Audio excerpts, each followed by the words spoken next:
Are there any more questions? Your chance. Yes, please.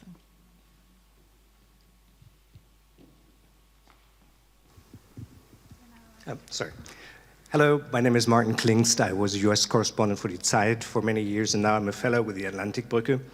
And I would like to know from you, there's a dispute going on whether, the International Court of Justice and the International Criminal Court of Justice should be, or should be called for take action. And I would like to know your stand on this. And the second question is, how many refugees is Canada willing to take?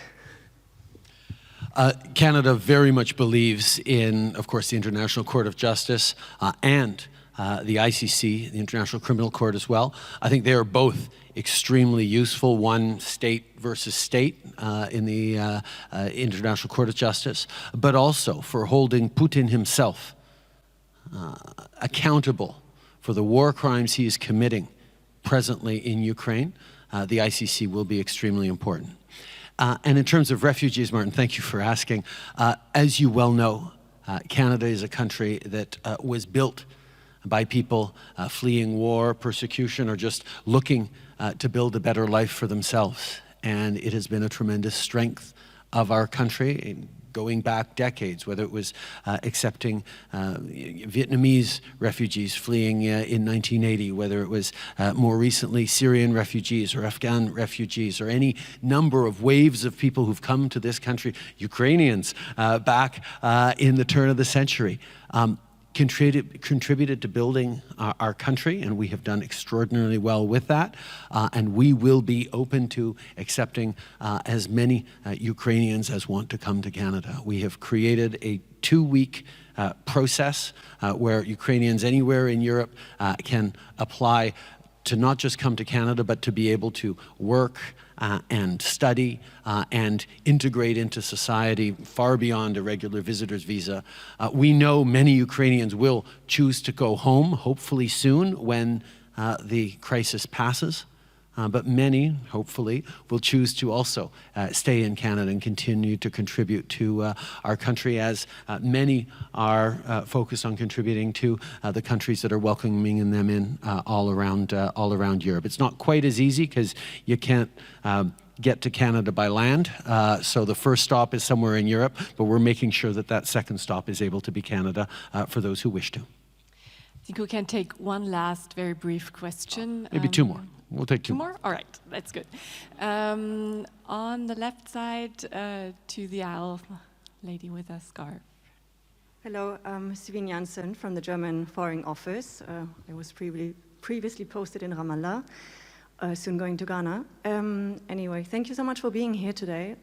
We certainly find all ourselves in a very uncertain present and not only uncertain future, which is sometimes quite worrying. I feel like when we look at Putin, just pretty much 2 weeks ago, we realized what kind of irrational actor we are dealing with. And when we look at the past, there were a lot of red flags, looking at assassinations, looking at Georgia, looking at Central African Republic, at Syria especially. Do you think we really missed those? Should we have acted differently? And would this, I don't know, maybe have changed the situation somehow we are in today? I think there's lots of reflections we have to have. I think there should be a reasonably high bar for countries to choose to take a stand against other countries making decisions. Where that bar is, obviously we've set it at genocide, at responsibility to protect. We could have responded stronger to Crimea. We could have done a lot of different things. I think one of the things we have to recognize, or have to reflect on anyway, is how Putin could have been so mistaken in his predictions of what would happen. How could he not think that, or how could he think that he could invade Ukraine and not have the world respond as strongly as it did?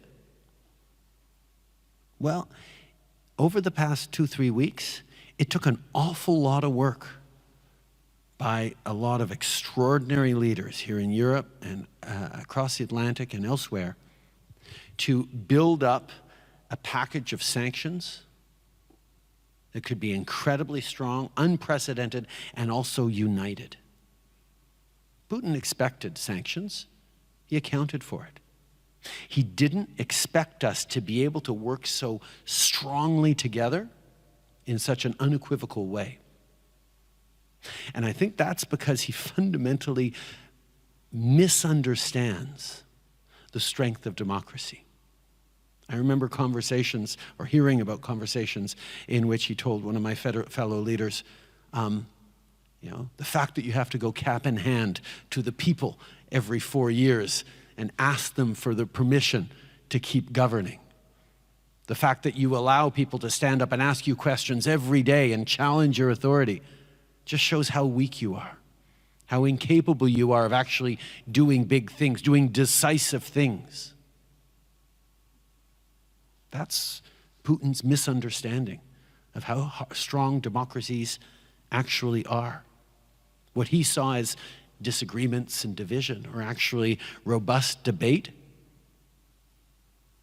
and a capacity to do things with free and strong and determined citizens willing to stand up for the rights that have benefited them so much.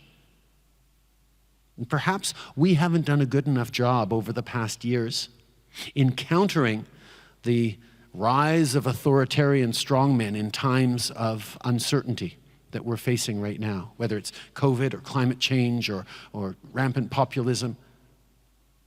There is an appeal for someone for a little bit of authoritarianism that democracy has struggled a little bit to counter.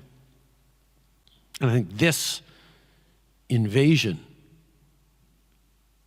is certainly, on top of all the tragedy it is also a wake-up call to all of us, that whether it's misinformation or disinformation, whether it's bringing people together in a way that provides hope and optimism and confidence in institutions, like these are things we need to do. So make no mistake, this was Putin's mistake, Putin's fault, Putin's choice to do this. But I think we'd be missing an opportunity if we didn't say, can we reflect on how to better project the actual strength and appeal of democracy as a system so that we are more compelling to all those countries that are looking at the different paths forward and wondering whether democracy is actually better than authoritarianism. It is, and we're busy proving that right now. All right, let's go to the other side again, and there's the last question goes to, yes, please, second row.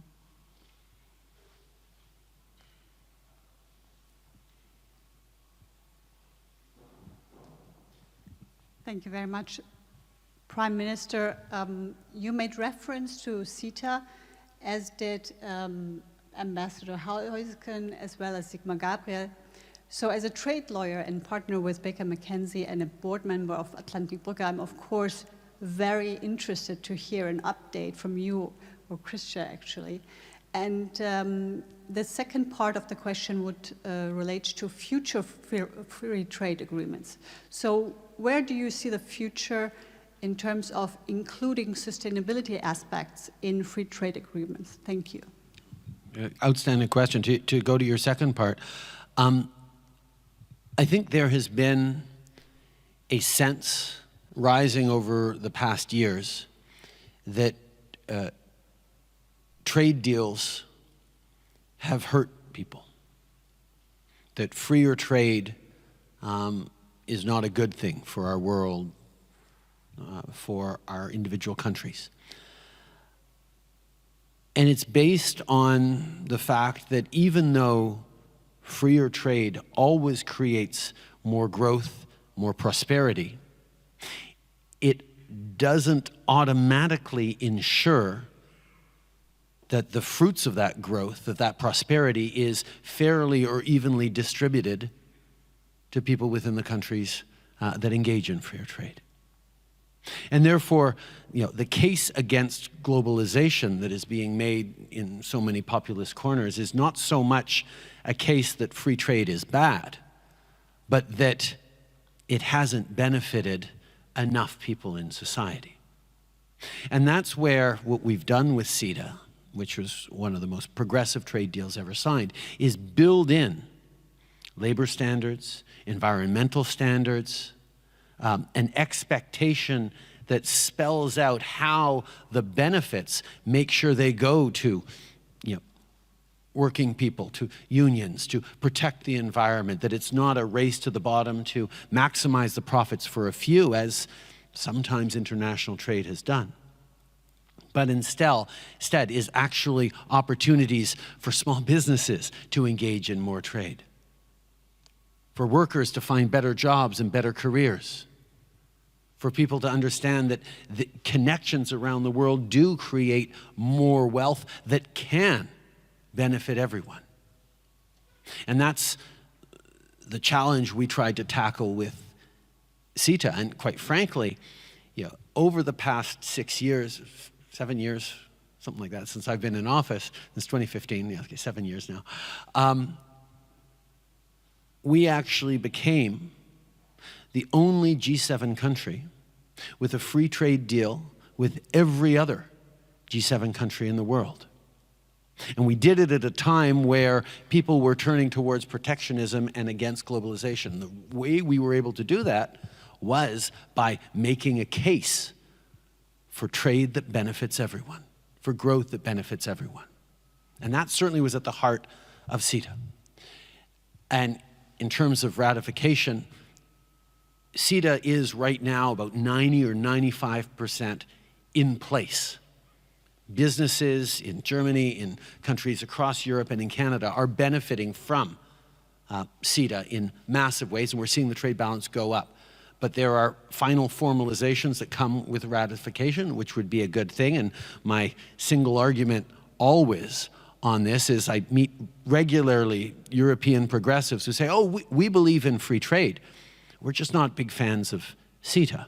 And my question for them is, if you can't agree to a free trade deal with progressive, forward-thinking, friendly Canada, and how can you imagine that you'd be in favor of a free trade deal with anybody else?